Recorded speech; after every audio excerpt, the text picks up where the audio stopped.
Welcome to the Curseborne Players Guide panel. We didn't decide beforehand who would be leading this, so I dove, divin, jumped headfirst. Tiffin? Divin. And if you've ever Uh, listened to the Bathcast, you understand Matthew's now in charge. oh, you know what? You know what, Rich? I thought just before, we should have done an Onyx Pathcast for this Well, convention, but then I that thought, does Dixie really need to be doing tech on more panels? Right, right. that's all on you guys. When you want to do them, do them. Yeah, yeah. And I decided against it. So yes, welcome everybody to the Curseborne Players Guide panel. This is our second Curseborne panel of Onyx PathCon, and we are joined by the illustrious Rich Thomas, our creative Hello, director hello. here at Onyx Path Publishing, who should be no stranger to any of you. And of course, the magnanimous Eddy Webb, one of the co-developers of the Curseborne Player's Guide, Toil and Trouble. Welcome, Eddy. Hello. And then there's me. And then some So, guy. yeah, yeah. And to be clear, I mean, we're going to talk about the player's guide, obviously, but also we're going to talk about all sorts of other stuff that's currently going on with Yeah, I Curseborne know. too. I'm The sure player's people guide is want. just kind of like Yeah, they want an update oh, to the thing and to the stretch goals. What's going on with them? All the stuff yeah. we're right. working on now. Mm-hmm. Yes, indeed. There is a lot of material we're working on for now. And just for the avoidance of any doubt, I'm Matthew Dawkins. I am one of the contributors to the Curseborne core book, as well as to the Player's Guide, and developer of various stretch goals for Curseborne. So all three of us gentlemen have a fair bit of expertise when it comes to the Curseborne RPG.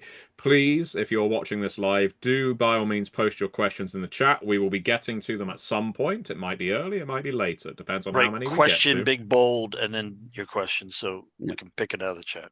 Exactly. And Dixie, who's running tech, will be transferring those questions over to us so that we can see them nice and clearly, I imagine. So let's start off, shall we, by just quickly saying there's been a lot of activity on the Curseborne website, hasn't there, since Yeah, yesterday? what's been Some going on with weird it? stuff going on.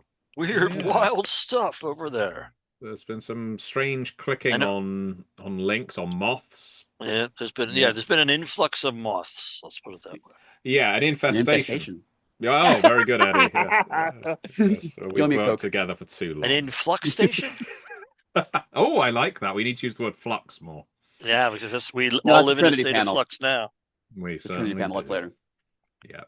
Yeah. So yes, Curseborne is one of our core game lines here at Onyx Path, and we've been putting an awful lot of effort, a lot of talent, a lot of time behind it of late, and it's been wonderful to see so much enthusiasm from all of you watching and listening. Hopefully, all of you have already backed Curseborne, but I'll take this early stage to say if you haven't pre-ordered it, you absolutely can. Go on over to backakit.com. You can find Curseborne right there and pre-order it along with whatever apparel and bonuses you want. They're still available. The things that were available during the Kickstarter campaign are available for you to pre-order now. So don't feel you need to limit yourself. And we would love to see even more people pick it up off the basis of this convention. Absolutely. But let's do the brief synopsis, shall we? Rich, I will say a what is bunch of people Curseborne? have done that already. We had an uptick in people going over to Backer Kit, and you can basically pledge for the PDF or for the physical book, just general physical book, or for the deluxe still, and people are doing it. So thank you so much for those of you who've already gone over during the course of the con. Woo-hoo-hoo! Love to see more of you. Yeah, several of our games have had an uptick since we started the convention. But yes, Rich, I wanted to ask you, just in synopsized Why, terms, yes, Matthew. what is Curseborne? Uh, Yeah, I know. Big Just some question. guy, you know. so in the Poopy fruit. if you do a descriptor like for drive through or something, Hmm.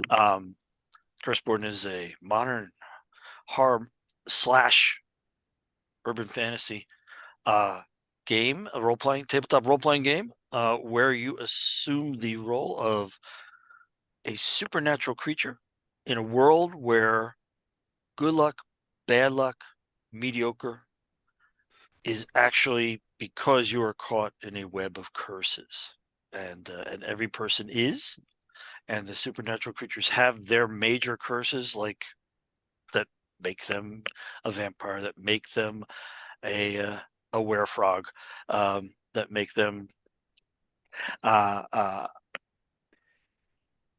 beings from outside of our reality. All of those sorts of things are all based on these major curses, and then there's the regular ones that just people are meshed in, accidentally give to other people. Oh, why did you let your bad luck rub off on me?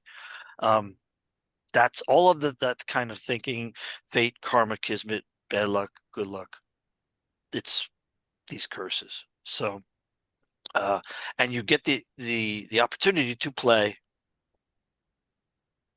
with people playing different kinds of supernaturals from the get-go, from the first book. So it is a very comprehensive and has the potential, as we will be talking about this very panel, for getting deeper and deeper and deeper after the first book. Very well done, Rich. I didn't hear a full stop anywhere in that. So that was lots of commas, ands, buts, and howevers. And I like to use the dashes. Yes, no deviation, No repetition, or The more you Yes. guys said don't use those dashes, the more I use them. I have never stopped your dashes. I've stopped you trying to put like one space on one end and not on the other end, but Well, yeah, this is true. This is true. I did get into the Chicago School of whatever. The Chicago School of whatever, exactly. So, so Eddy, let's address the name of the panel, shall we? The Curseborne Player's Guide. What's going into this book, and what's your role on it? What's this looking like? What is a player's guide? Help us. What is a player's guide? Absolutely. So before I go into all that, I do want to kind of say up top that the book is currently in red lines right now. There's some specifics I may not be able to go into, and also there's a small chance that anything I say here may not be in that form in the final book. So we're still in a fluid state, but we're so excited we wanted to kind of talk about it. This is the Player's Guide. We're calling it Toil and Trouble, the Curseborne Player's Guide.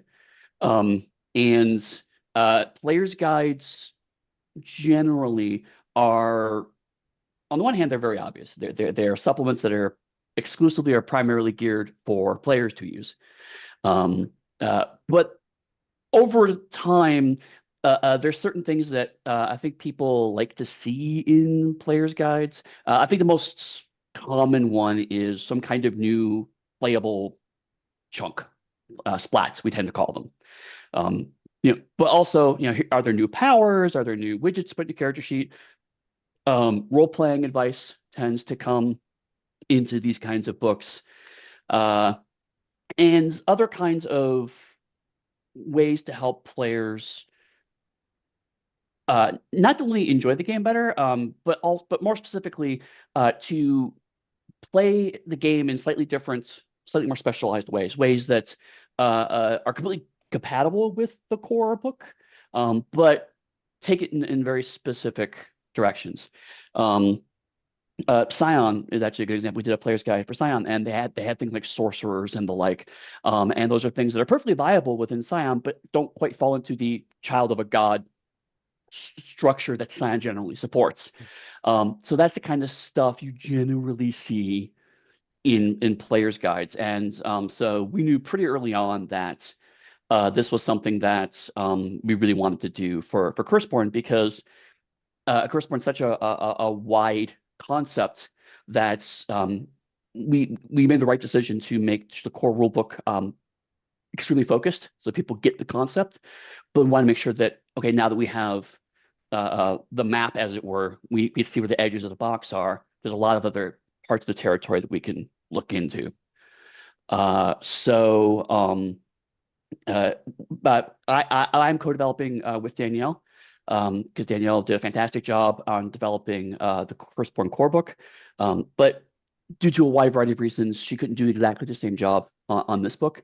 And so I am more of a production role on this book. Danielle's technically, the title we settled on is lead writer. So she is handling a lot of the redlining on this stage, with the exception of the stuff she's writing, which I'm redlining. And so she's handling all of the, here's where the making sure all the stuff in the book is lining up with her original core vision for the core book. Whereas I helped to kind of say, okay, here's the kinds of things we should get into the book. Let's get it organized, get it together. Let me kind of help structure it, making sure that things are hitting deadlines, making sure that things are rolling along. Again, pitching in when Danielle, I'll say every writer, I'm going to qualify, every good writer knows you can't really edit your own work. And so that's something that we generally, if we are developing and also writing a book, it's ideal if we can have somebody else look over that stuff at some point, because you're another person's going to see stuff jump off the page, whereas when you're writing it, you're going to look through it and look through it. It doesn't always happen. I mean, when we get to the Realms of Pugmire panel, I have written a bunch of stuff for that, and just the nature of that, I can't have someone else develop it. But in this case, it made sense for me to kind of give Danielle's stuff an eyeball. So that's kind of the high level of how the project is being organized and what the player's guides in general are. Mm-hmm. Excellent. And right now, Matthew, what are you working on? You mentioned you were developing some of the stretch goals. What are you working on there? Well, the big one is I am developing the Accursed Adventures stretch goal, which is going to see 3 scenarios for Curseborne written up, and we are linking them together. You can play them independently, or you can play them as one long arc with escalating stakes, if that's the way to put it. The first scenario sees you, well, is very much in the urban horror creepypasta vein of there is a strange outsider entity by the name of Dr. Scratch, who comes and visits people while they're sleeping with the offer to draw a little blood, and don't worry, it'll just feel like a little scratch against your skin, and is sending them into long dormant comas. And the releasing of Dr. Scratch, why it is prowling around, is part of the extended arc, really. The events in the background, an exiled family that may be behind it that is actually locked away in and outside. Basically, even the hungry decide we don't want to be around these guys that feed on pain and suffering. Let's lock them away. And so this thing has come out and is taking people's pain and suffering away, but also rendering utterly inert. Yeah, possibly to feed the family that is trying to get back into the world. So just from that synopsis alone, you can probably tell how that kind of game will extend. And I think the writers on this one are just doing such a fantastic job. I've got the red lines coming up next week on that one, and yeah, they've really pulled out all the stops to make something that is, like you said earlier, Rich, a combination of it's horror and urban fantasy. You've got a lovely blend of both of those things. Right. We don't want the game to feel, and the same applies to the core book, of course, we don't want it to feel intensely grim and dark, but we want that aspect to exist in Curseborne. I mean, the darkness is there if that's what you want to engage in. Yeah. Exactly. That there are places where there are shadows, and there are places where the shadows grow deepest. And if you want to head into those deep shadows and find what you can find, there might be some wonderful heirlooms you can bring back and strengthen your crew with them. But of course, the danger will be increased, the horror will be increased, and then there's the urban fantasy and the political and the intrigue. One of the things we're exploring with Cursed Adventures, as well as the Player's Guide Toil and Trouble, is how these families interact with each other. Mm-hmm. What the, not status quo, because I think we want to explain that these things are going to be different from city to city, environment to environment. Sometimes the heirs are on top, for example. Sometimes it's going to be some completely different configuration of power. But giving you the tools to play that kind of political game is something we know people like out of their horror games. We're not shy about the fact that we have worked on lots of very popular horror games in the past, and we know how to do it. We know people want that brinkmanship. They want the ascendancy within a hierarchy, if you like. Mm-hmm. So there's that Inner Curse Adventures and Toil and Trouble 2. And so yeah, that's looking very good. We also have a Jump Start, Yep. and we also have a fiction anthology. Yeah. Now that means we are very much all full steam ahead on Curseborne right now. We've got all of these source books in the works, and the core book as well, which, as a lot of people watching and listening live will know, we have gone through revisions on it since the Kickstarter. We said we would. We took your feedback, and I want to say thank you so much to everyone who gave such So fantastic much good feedback, feedback. especially those of you who actually who have used the manuscript, played with it, and provided that feedback. I'm a huge advocate of play testing. I try and do it as much as I Wider can. play test is always good. Exactly. You can very much build, especially if it's me running the game. I'm going to get some things right, or I'm going to explain some things well because I'm so familiar with them. It's best, though, when it's in the hands of someone who doesn't know the material and is essentially blind playtesting. And so we got so much good feedback. We have incorporated a fair amount of it, not all of it, because sometimes feedback will go against what our intentions are with a game, and that's fine too. And Rich, what's our intention with that revised manuscript, or at least parts of it? Right. So I think we're not going to be releasing the entire revised manuscript because we need to roll right into making the PDF, and we want to get Curseborne out to the backers as soon as we possibly can, so that more people can be actually playing it. We know that while there's a bunch of people who are really happy with getting the text, there's other people who have a lot of trouble reading it in that format and need to see it in the PDF format. Plus, it's so much prettier. And that's, visuals. So what we're thinking about doing is that we will be pulling some excerpts, however we decide to do the excerpts, and James will be releasing those to backers, so that they, folks can see here's where things are developed. You see the evolution of what was during the campaign itself, and then we're going to get that PDF out as really as soon as we can. We're not going to make any promises on dates because we don't do that. That's not us being pissy. That's not us being precious. We don't make promises on due dates because we've been burned in the past by things outside our control. Yeah, everything right now is about the most outside our controls as possibly been. It's all the flux, son. It's all the flux. Yeah. So we don't do that. It's just, we found in the past that rather than disappointing people, when we say this thing is ready, it's because it's ready. Yes, indeed. Now, Eddie, is there, going back to Toil and Trouble for a moment, and you've said that the content of that book, there are some things you may explain are in it that may end up being held back for other books, for example. But in terms of content, what would you say people have got to look forward to with this coming up book? Let's get into the reason why I was here, right? Exactly. The things you can look forward to for the inevitable crowdfunding campaign. So I mean, like I said up top, one of the things that players' guides are known for are new playable options. So the first one, which is a very obvious one, and also one that we did by design in certain respects, if we want a Curseborne to grow this way, is we're going to have new families. Each of the lineages will have at least one. That's all I'm going to say on that front for now, because one thing that we've been trying to do with Curseborne is get away from artificial spreads of this stuff. We want it to feel a little more organic, right? So, we're not going to have like exactly 2 new families for each lineage. We're not going to have 8 new primals. 3, right? We're going to make sure one of the dead, and everyone else, fuck them. Yeah, out of luck.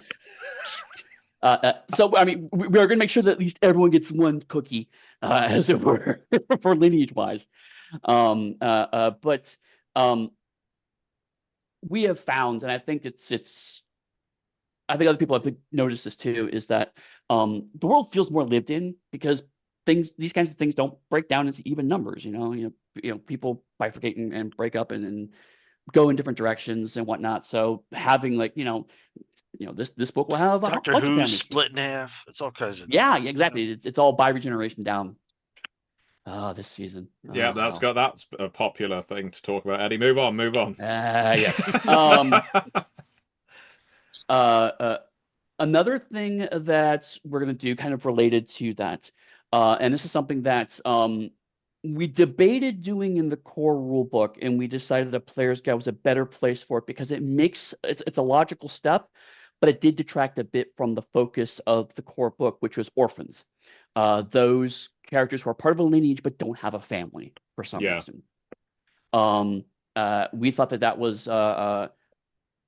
because the game is so heavily based on family, it makes sense that web people don't have one. But again, if the whole game is based around family, having the option of, but we don't do that, dilutes the focus of the core rulebook. But that is absolutely a perfect thing for something to have in the player's guide. So we're going to have information about the orphans and also how to play them. We also have a chapter we're calling right now tentatively Before and After. And the idea of this is we'll have some information on if you wanted to play a mortal who has not yet become accursed or not yet found their accursed heritage. People who are familiar with some of our other horror games we've worked on, for example, I'm thinking like a Prelude or something that rough equivalent, and then how you would play through that and what it's like to live in this cursed world when you're not yet stepping over that threshold or being dragged across that threshold into becoming accursed. And then we're going to have a chunk on what it's like role-playing in each of the lineages, because the Curseborne core book, has a lot of ground to cover, and each of the families are very flavorful, and the lineages give you a good chunk of it, but we want to dig into that a little bit more to give people a sense of what is it really like to play a vampire, to play a werewolf or whatever, to play a hungry, to play a primal. What do these things feel like?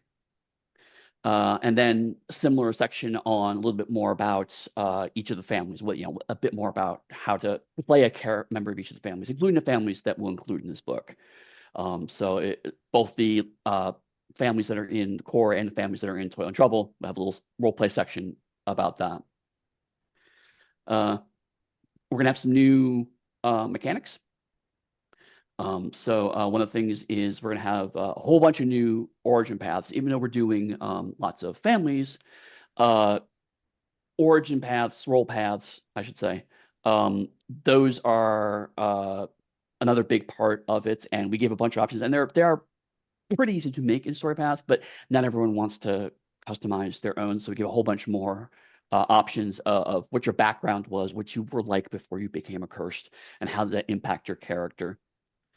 And another thing that was asked a lot about that, again, didn't quite fit into the core was the opposite side.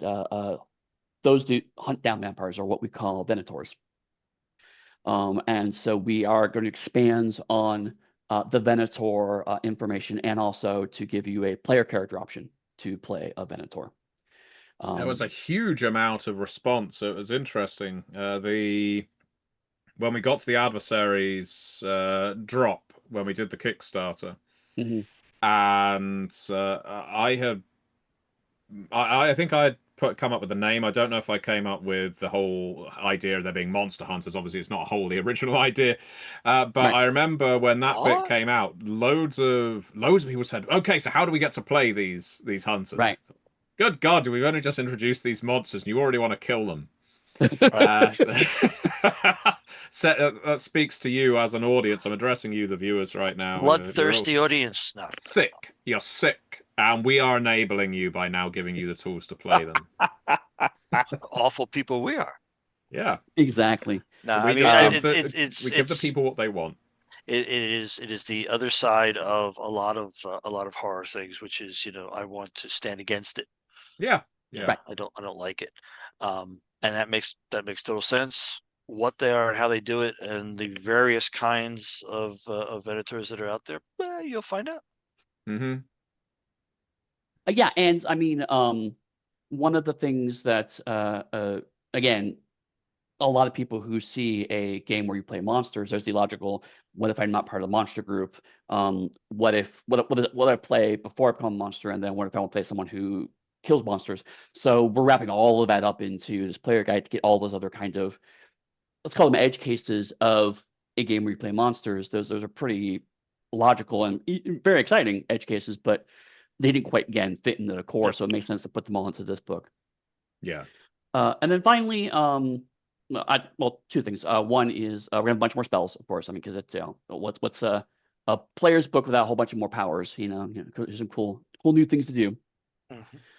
And then one of the things that actually I'm personally pretty excited about is even though we have found making a Curseborne character is actually pretty fast. It doesn't take you very long to make a character. There are certainly times where players are just uninspired, or they're a little nervous about it and they run into choice paralysis. And so we have put in a template creation system so that people can either just pick from a variety of tables and then write stuff down in their character sheet to make a full character, or even roll randomly and just play whatever character results from that. Because I have, as a designer, me personally, I've noticed over the years that I've become more interested and intrigued by semi-random character creation rather than bespoke character creation. Sometimes it's like, I don't know what to make anymore. But if I roll at least or pick from a list of things I wouldn't have thought of, that starts to spark ideas in my mind. And I've talked to a lot of other players who have found they feel similarly. And so having that as an appendix in a book like this for people who are like, hey, my friend just quickly joins. He hasn't played before. He wants to jump in our game for 1 or 2 games. Cool. Let's go through this appendix. Let's just roll you out a character real quick. We'll find a reason to get you in. There we go. Yeah, I mean, there's such an amazing amount of choice in in this game with the 31 current families.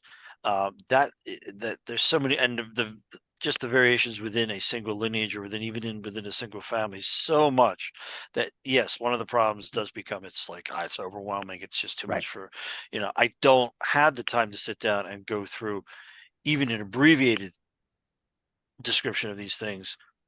Let's just make one up. Let's just do it, and then I'll read exactly about that, and I'll play that out and see where it goes. And that can be a great, I mean, a lot of ad-libbing based on that structure, based on that skeleton.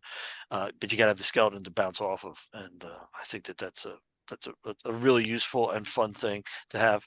And who hasn't made up characters randomly, right, just for fun when you had the choice, the opportunity to do so? Yeah, I mean, Eddy says the character creation process is quick. I can tell you, and admittedly, I've got some experience with it, but with the recent videos that I've been doing on my YouTube channel, the character creation ones, it takes under an hour, and that's with me explaining every single part in detail. So if I wasn't offering the explanation, I imagine it would probably take you 20 minutes, maybe, to create a character. I made a few characters recently. I didn't have to explain them. And on the one hand, I knew where stuff was at, but on the other hand, I was using the Word files as opposed to a nicely laid out cross-referenced book. And yeah, 20 to 30 minutes is about my average as well. So I think that if you sat down to do your session 0 to play the game, you spend half an hour talking about what you want to play, half an hour making characters, and then do your engagement tools, and then you play a jumpstart, play a short 2-3 hour adventure. You can really kind of get right in pretty fast. But again, some people want to be even faster than that, and also again, some people just like, okay, I know I want to play a hungry, but beyond that, I'm not sure. Okay, cool. Then let's go to the table which shows you all the hungry families, and let's either roll on that or look at that list. Because again, sometimes I've running games for my friends and family, and sometimes having them just go, okay, let me roll a d10. Okay, I got that. Okay, I don't want that. Cool. But now you have an idea of what you don't want, and you can start to reduce your choices down. Yeah, it's tools. It's tools to make sense out of the exactly vast amount of words that you have to kind of parse your way through. Yeah. Now, as we're halfway through, I suggest we get started with the questions we've been posed. If we manage to get through them, we can then return to some of the material. Well, Sure. we're going to blow off Uh, a bunch of those questions with Yeah. it'll be in the next panel. Yeah. And some Well, of them also we already answered, but let's go through them. yeah. Well, the first question was, will there be brand new lineages or families in this player's guide? Eddy has answered that. Is there anything you are tempted to name in that bracket, Eddy, at this time, or shall we move swiftly on? Again, like I don't want to say, hey, this is a really cool family coming out, and then it's not in the book, right?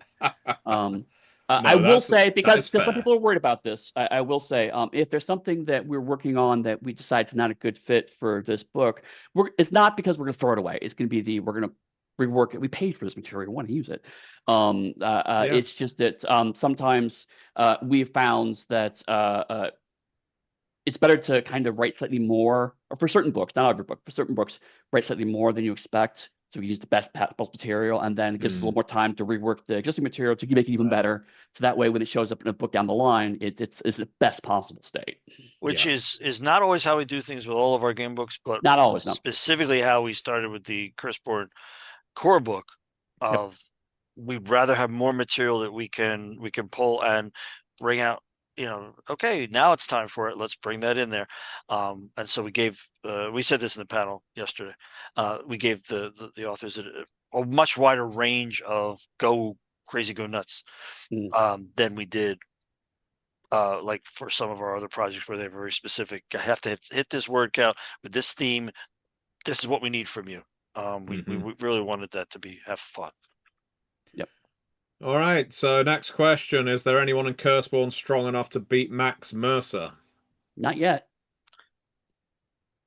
See, I'm going to go for Dr. Gabriel in the Adversaries chapter of the Curseborne core book because I had a great deal of fun maxing that particular outsider. If Max shows up in this world, and it won't be by us, Yeah. if Max shows up in this world, he too would get entangled in the curses, and he would not be able to slip through time. And as long as he's dealing with this world, he's just going to be in the same situation. Max could turn into a vampire. Now you say that, and like, again, it's something we wouldn't do. But if I were to run this game just for my friends, I would be tempted to have some unhoused guy muttering in a street, "I used to travel through time one time, and then I came to this crappy world.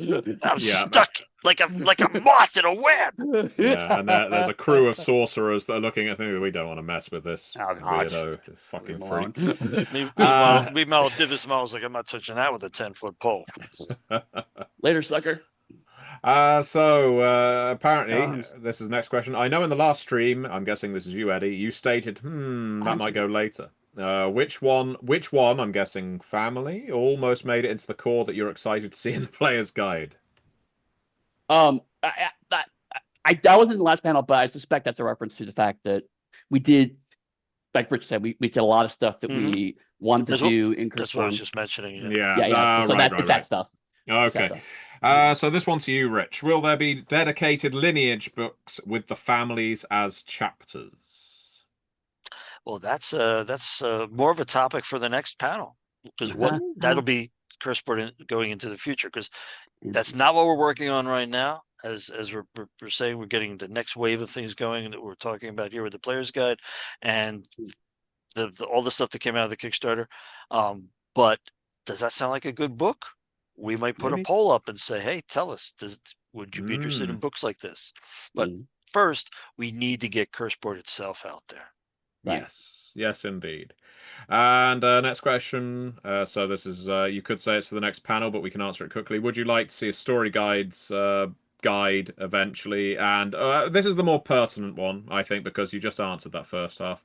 Is there a special name for the ST in Curseborne? The Curse Master? Eddy? No one masters the curses. No one masters the curses. The poor bastard. Right. The story guide is what we call them. It is the story guide, though I do like that name, Curse Master. I am the Curse Master. Oh God, she's back. No, our panel's cursed now. Oh no, it's the Curse Mistress. The true Fae have come. That would be Curse Missy if you were following Yeah, Doctor Who. going back to Doctor Who. Oh, remember Missy? Remember when Doctor Who was good?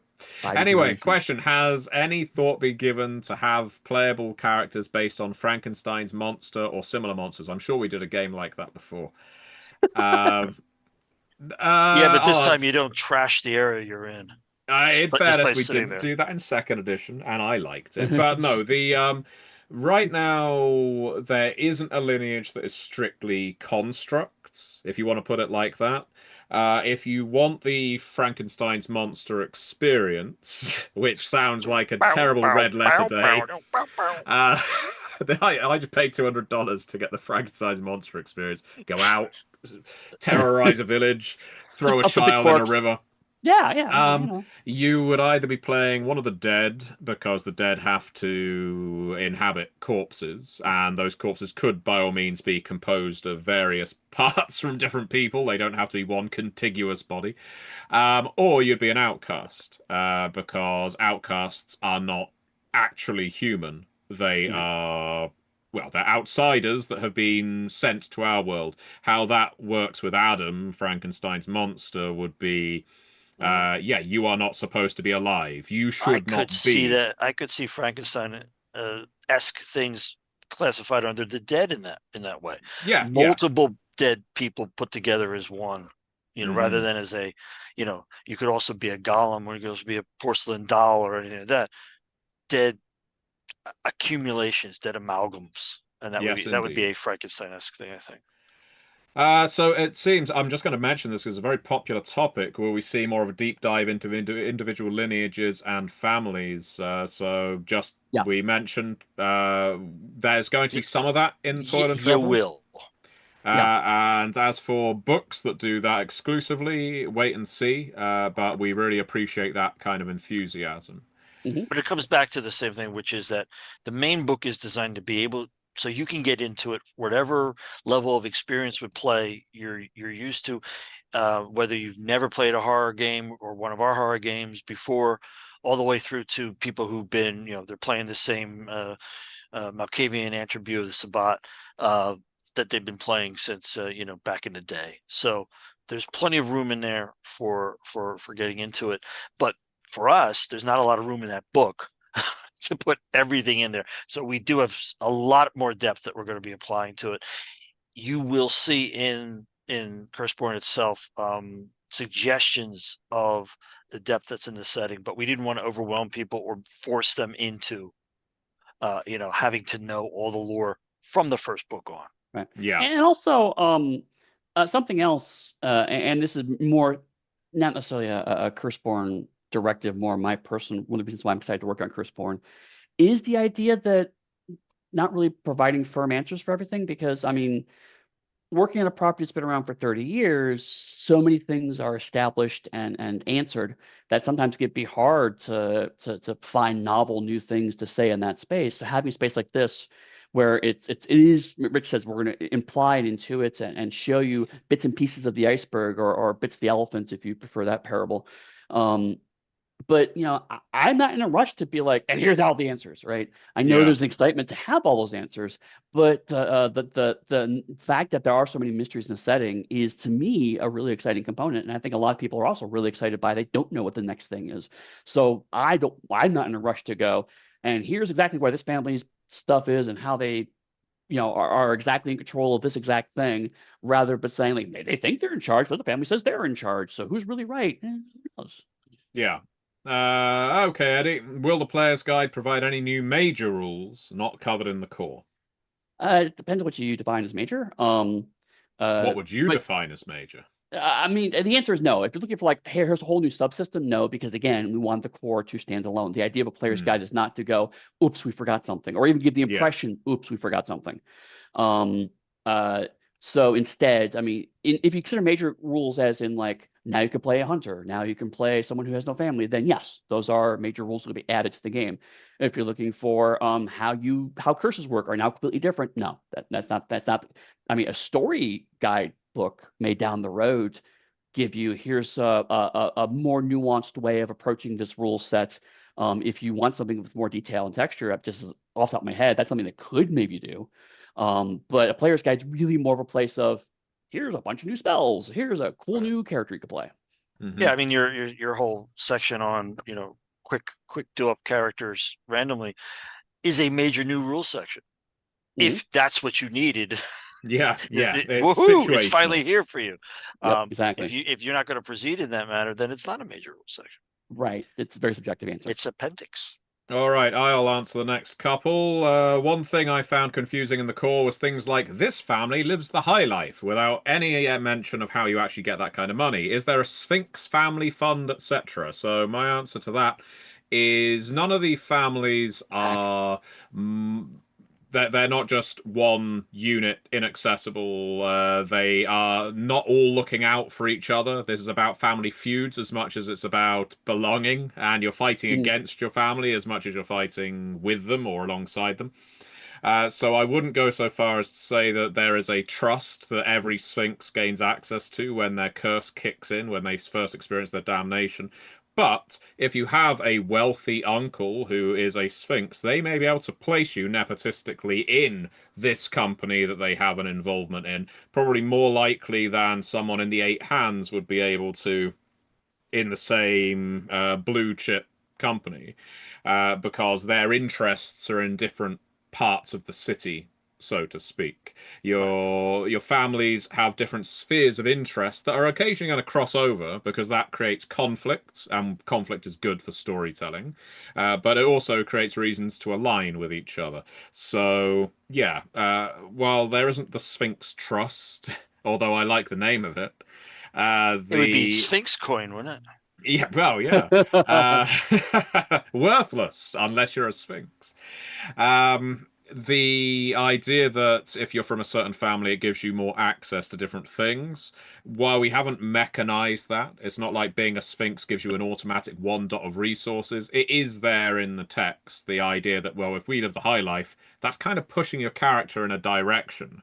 And if you choose to not play that direction, that's saying something about your character, which is interesting. You know, if you want to play a Sphinx with no resources, that's good.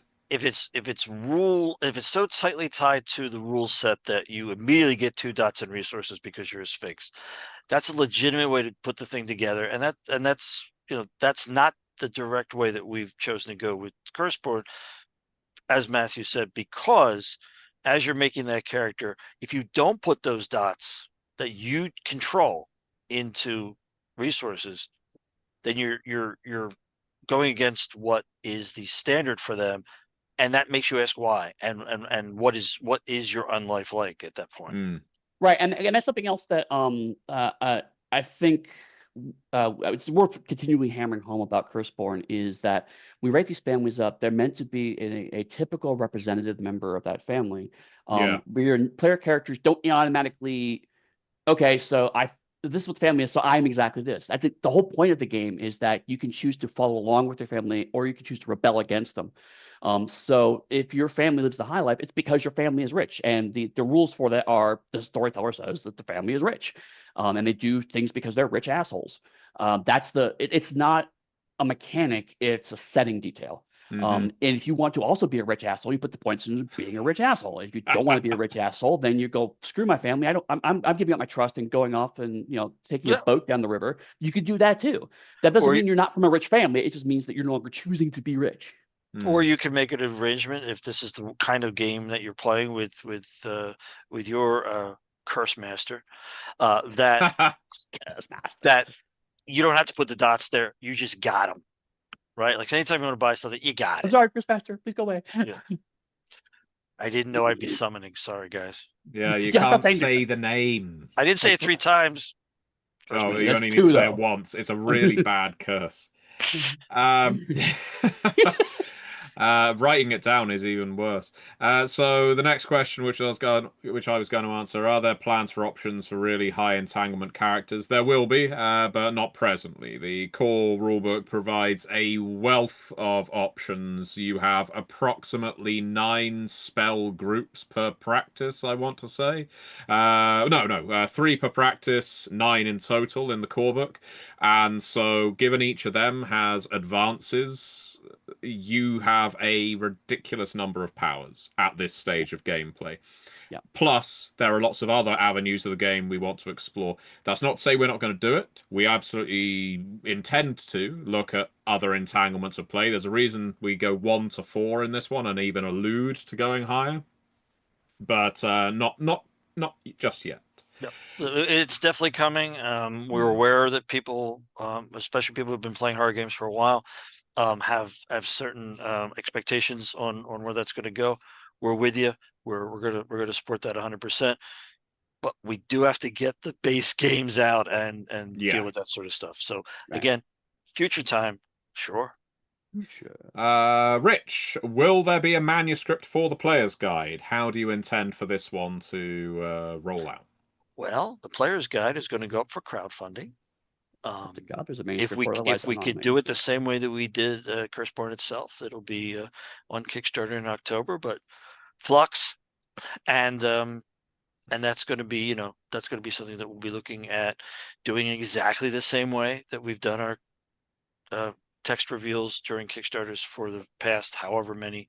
And if you backed Curseborne, you will be used to this process, which is during the campaign, James, our crowdfunding concierge, will be sending these out to people who backed so that they can read through and comment and let us know things and send us back on the notes sheet their thoughts and concerns and confusions and anything that glitched that we didn't notice. So is he our cursed concierge?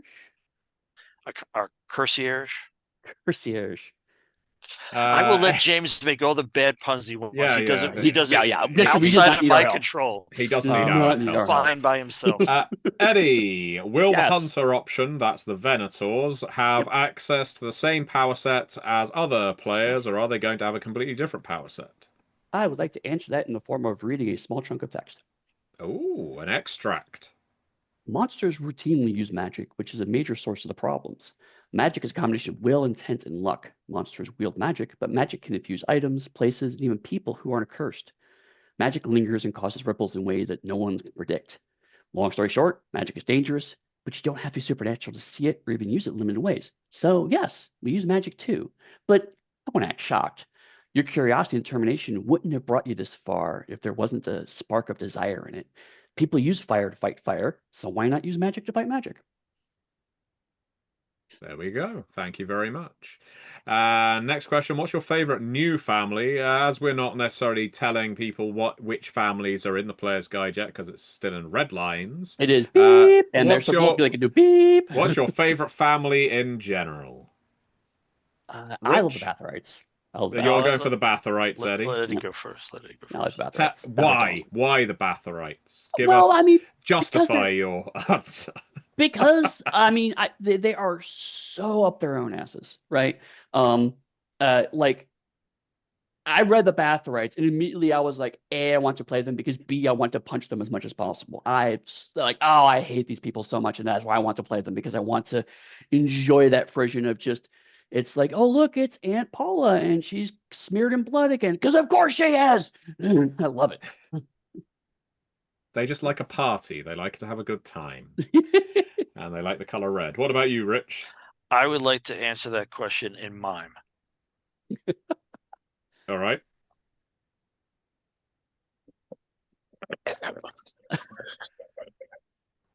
No, I'm going to go for shades. That's the shades. Absolutely. Yeah. That's what I was came back to life. Yeah. But there you go. Yes, and why? Mr. Because I get to do that miming. What do you say? Yeah. Role playing. Yeah, see, Rich doesn't role play verbally. No, it's very, very frustrating during dialogue scenes. I'm an artist. I'm illiterate. They send me manuscripts to give comments on, and I just kind of like do little drawings. It's great. My favorite family has jumped around a lot, because when I was doing the revisions, some of the revisions to the manuscript, it meant revising some of the families as well. Not to a major degree, just tweaking them, making sure they were all distinct. And it made me really appreciate the Munificence. as Yeah. counter to the League of the Hidden Crossroads.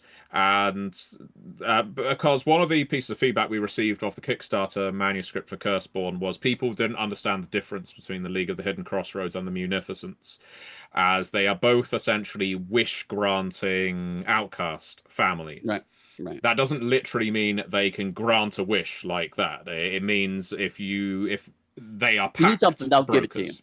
Yeah. Yeah, you want something, they'll do it for you for a price. Right. But the big difference, and this is something I went into in some of my videos as well, is the League of the Hidden Crossroads. They are essentially working for people underneath them. In other words, if there's someone struggling, if there is a guitarist at the crossroads who's down on his luck and has no bread and needs to make a living, they'll say, "Yeah, I'll help you. I'll help you. All you need to do is give me a bit of your soul," effectively. Now, the Munificence, on the other hand, they're not working for scrubs. They're not going to bars and speaking to down and outs. They're going to the rich and the powerful, and they're doing them services and setting them up for a fall. So what you have is two kind of devils, if you like. One is preying on the powerful, one is preying on the weak, but you don't have to be a monster. You may actually be helping the weak or helping yourself by serving the rich and the powerful. So I've really come to enjoy the Munificence as kind of decadence in that respect. They are swimming in rarefied air. They may enjoy it, they may not. They may be trying to corrupt it. So that's what I like right now. Okay, what about mummies? Fuck them. That's the question. Fuck them. They live in bogs. They think they're so much better than everybody else. They don't even walk in linear time. I mean, just who Some cares of them about live in mummies? pyramids. They're not all Just the bog worst. mummies. Pyramid schemes, right? I mean, who wants mummies? Yeah, well, exactly. Now that Eddie lives over there, everything's been a bog. Yeah, Everything's a bog. I live in a bog. London is a bog. Right now, I mean, it is pretty much. So, as someone who developed a game about mummies, I never want to revisit them. No, there's plenty of room for mummies. Again, you can look at the dead. Hell, the Outcasts family of the Chimerai or Chimerae is a mummy-like family. They are people who experimented with a necromantic ritual that probably exploded in their face and turned them into something that wasn't human. Now, whether that's a mummy or not, you do have a route through to play the mummies from your other games in Curseborne, but looking at the ancient mummy that's just awoken from his tomb, that's not something we've really explored yet, but could be something to look at in the future. But again, could be a Chimera family member. You know, it's like, Chimera get together and it's like, oh, this old family member we're going to resurrect because this ritual now. Is very easily done, because the outside where all these souls of outcasts come from is not necessarily going to be working on the same chronology as our world. You may well have been a mummy in a tomb for 2,000, 3,000 years and literally just wake up. For you, that was yesterday. I mean, the initial Mummy Universal movies Mummy was cursed. Yeah. And bound and made into that mummy thing as a punishment that then, it came back on, like they knew eventually that somebody would stumble upon this guy and he would come back, and that was more of the curse on him because of the bad things that they felt that he had done, which were politically motivated and unfair. Yes, exactly. So we've still got a few, so let's whistle through these. Any ideas for having legendary figures in Curseborne? Dracula, Bloody Mary, in fact, I'm not even going to say it because I was speaking too fast. Dracula or Bloody Mary? Well, sure. Bathorites are already in there. Let's see what else we come up with. Yeah. Yep. No, we've even got a couple of families who claim Dracula to be one of them. So it's quite easily done. Next question. Are there any examples of being a black sheep of a family? Literally any character can be a black sheep of a family. Yeah, literally. But are we providing any examples of this character over here specifically written up to be a renegade from a house? I think Kai's a black sheep, isn't he? So, kind of, but I'll put a caveat in. in the Curseborne core book, we need characters speaking for their families. Now, they may not be speaking about them in the most glowing of terms, but you can't have a bunch of archetypes essentially all saying these guys are shitheads because Right. no one is going to want to play the shitheads. You need people who in some way demonstrate what that family is about. So when you're looking at signature characters of the 31 families in the core, they all have to have at least an element of the family to them, or Right. they're not doing their job. Uh, but in a game I'm running, I've got a Battleground Angel. In fact, the Battleground Angels are hugely popular, I have noticed. Anecdotally speaking, in practically every Curseborne game I've ran, someone has wanted to play a Battleground Oh, Angel. interesting. Yeah. Really? Yeah, and they like that idea of militant, I guess, flaming sword wielding angel, fallen angel. Yeah, I can see that. And it's just in one of the games I'm playing, or running, I should say, we have a Battleground Angel who belongs to this, I guess, faith militant of angels in the city who expect him to clean up this outside, seal this shattered space, do this, keep the other families in line. And his view is, we're not the police. We're not a cursed law enforcement. We have a certain divinity about us, but that doesn't make us somehow have authority over everybody else. Right. And so he is very begrudgingly following the family code, which again is very much in keeping with Curseborne. You belong to a family. That doesn't mean you're always going to be comfortable following the Right. template. And as a note, to go back to the player guy real quick, if you want to play someone who is completely fallen off their family, again, we're going to have the orphan rules to help you to emulate that. Yep. And if people want to listen to an actual play with examples of this, Eddy and I did a Red Moon role-playing Curseborne game where there was your character was a Fury, Yep. and we basically got to examine 3 or 4 different Furies in that game because we had Eddy's character, his sister, we had the La Tendresse duo of Victor L and his mother. Those are 4 different Furies with very different agendas. Did not get along. No, so yeah, again, if you want Wow. to see different colors of that spectrum, I burned their house down. yeah, you did. You killed the mother. You're a But don't worry, bad Fury. yeah, we'll see that again in a tasty bit, I think. Yep. So we are very close to the end. Will sorcerers ever get an expended, more open-ended magic system? To that, I'm going to say, please wait for the Curseborne core book to come out before we start talking about will they ever get something. But I mean, theoretically, Yeah, as we're talking about, And not just as the sorcerers become more used to manipulating the web of curses, those earlier things that they were capable of doing will probably become much easier and much more malleable as they understand it. So it's really as they advance up into the levels of beyond the core book, archmages kind of thing. yeah, beyond the core book. And one thing I always like to say when people talk about wanting freeform magic is if you want to see how that can work in Storypath Ultra, do check out the world below.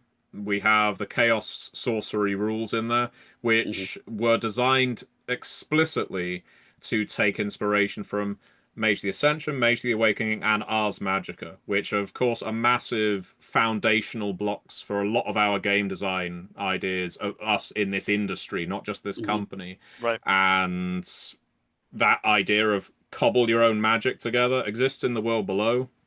Not that difficult to transfer into Curseborne because it uses the same system. So if you want it, it is there. But if you want to wait for an official Curseborne one, you may have to wait. Okay. Will there be new law or new powers for the unburdened, Eddy? New lore, we talked about all the families are going to have expanded lore in the player's guide, so yes. Okay, and final question. Will we eventually see a sample character for every family? I don't think so. I mean, Well, each family has a narrator, Right. so I mean, technically have that. Statted up sample characters, sort of thing like that. Probably by the time we're 3 years into this, 4 years into this, Yeah. going through as we add characters to each one Right. of the adventures or jump starts or backs of books and things like that. I would imagine. Yeah, we have 5 in the core book. I think there's going to be another 5 in the Cursed Adventures, which I'll take from the list of signature characters that we've been basically creating art based on their description. So that's 10 out of 31. So Right. we're almost a third of the way there. Okay, that's it. That's it for questions, everybody. And it's right on 2:00. Yeah. Boom. So I've got a little bit of time before I run Curseborne. Not on stream, I'm afraid, but there's plenty of other panels and games being run at Onyx PathCon. And just before I let these two gents sign off, I'm going to ask everybody, if you haven't pre-ordered Curseborne yet, please head over to BackerKit to do so. You can pick it up now. You can pre-order the PDF. You can pre-order it in print. You can get all kinds of merch to go with it. And what I stressed in the Earthbane panel as well, if you buy any of our games, not just Curseborne, please do talk about them. Talk about them on RPGNet, on Reddit, on EN World. Drop Leave some reviews. stars on drive-through or reviews. Yeah, reviews and ratings on drive-through RPG. If you do that, and around, this is the example I used in the last panel, and 20 people see that review, let's say 2 of them pick up a copy of the game. That may not sound like much to you, but one of those people might then leave a review of their own, and 20 people might see that. And so It's on. one of and so on and so on. So on. It's one of the best ways of growing not just the customer base for us, but player base for you. You leave reviews, more people buy the game, more people to play with in the long run.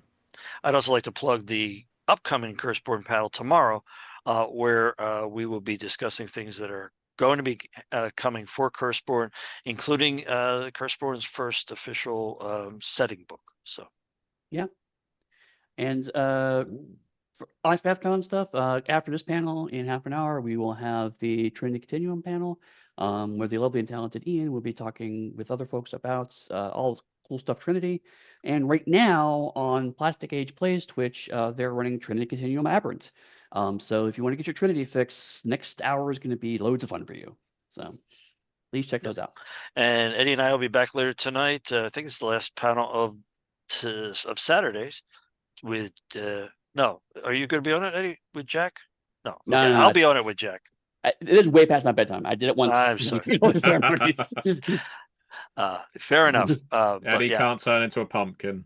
No. So I take that back. Eddie will not be turning into a pumpkin tonight. Which is fine, because I mean, I already had enough 60s and 70s television talks with both of y'all. But we would talk about the Branch Riders, which you did a nice amount of work on. That's true. With the gang at Bodana. Well, I hope that panel goes well. And I think it's it it. will. All right, Dixie, sign us all off. Thank you very much for watching. Bye. Bye.